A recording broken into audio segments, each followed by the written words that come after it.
So there's the C3. You can tell a little bit there the element got bent putting it up. Very large antenna, at least for a small lot like this. But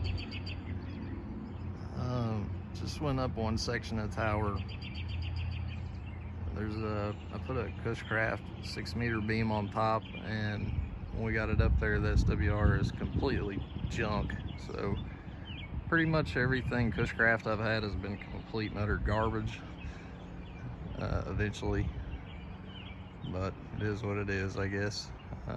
Take it down whenever. There's a guy locally here in central Kentucky that can put these up for you.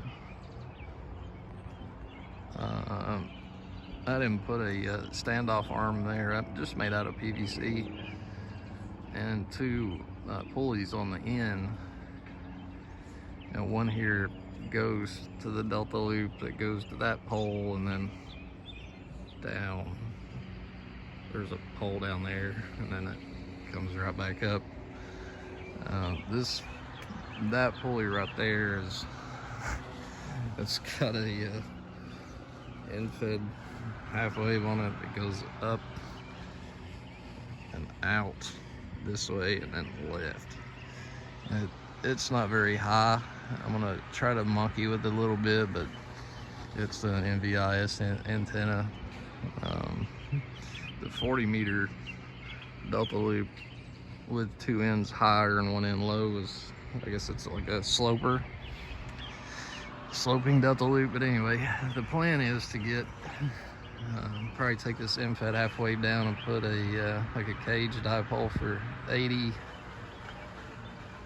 30, and 17 up there. Even though this C3 works really well on 17, the SWR is about a 2.7,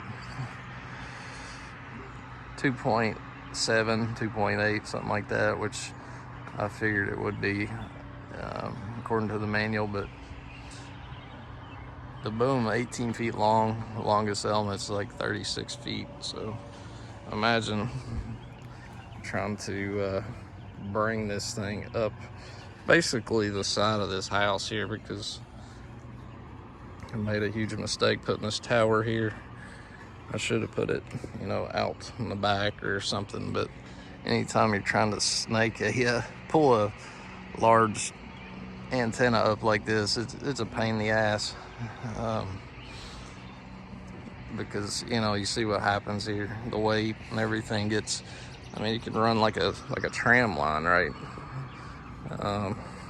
Probably what we should have done is put some sort of anchor there and an anchor here and run two ropes up, kind of like riding a ramp all the way to the top. But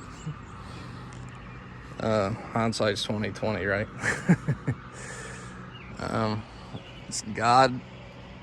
It's pretty, it don't move much. The clamps on the Yazoo rotors, if you've never had any, they are also like Cushcraft. They're piles of hot garbage.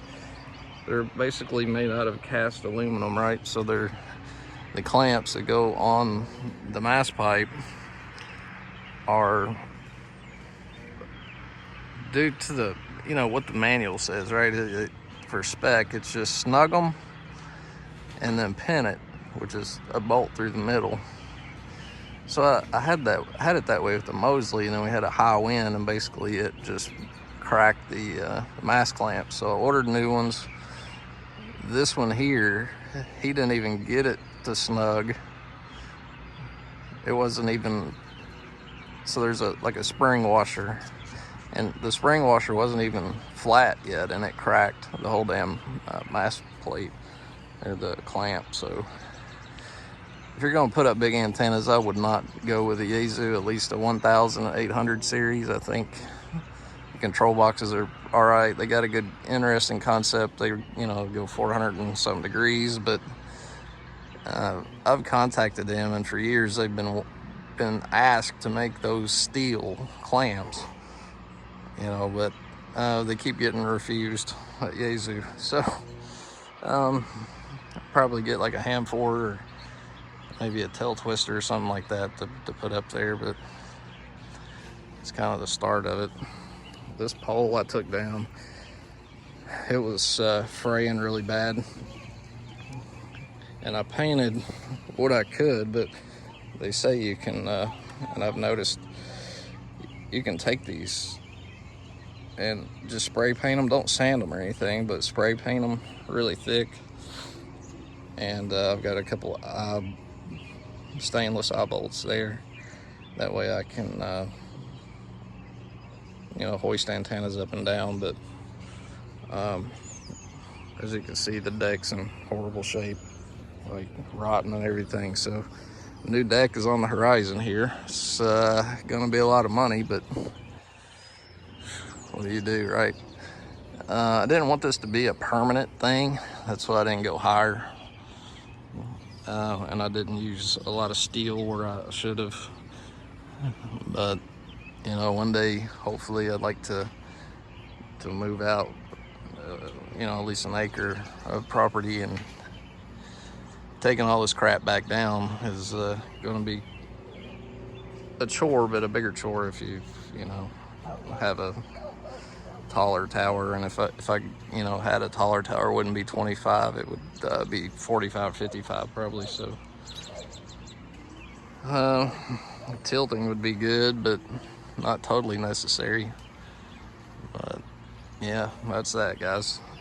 Performance on it is pretty stellar. We're in the summer days here, so the daytime propagation is pretty horrible.